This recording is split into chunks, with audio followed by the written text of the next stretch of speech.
Sherwin-Williams on the daily chart. Series of higher highs and higher lows, currently trading up above this 200 moving average on the daily chart.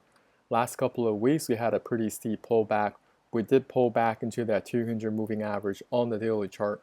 Looking at the history of this chart, I did find other pullbacks are very similar in dollar amount. For example, this pullback here, clicking from that pivot high, pivot low, projecting to this new recent high. These pullbacks are very similar in dollar amount. We define a three-price relationship just on symmetry supports alone. In addition, using my Fib retracements, clicking from this pivot low to pivot high provides a 50% retracement. Looking at the hourly chart, price is currently trading below this 200 moving average on the hourly.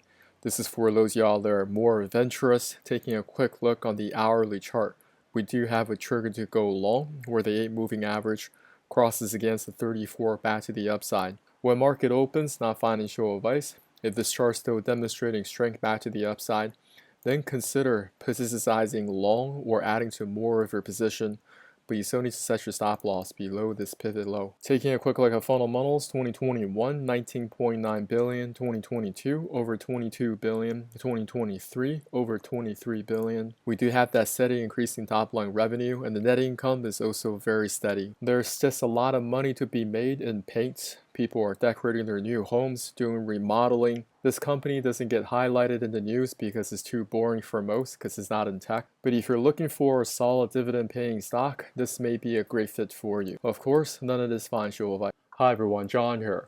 I recently put together a PDF on Fibonacci trading. You guys can check out the link in the descriptions below. I'll put it in the comments.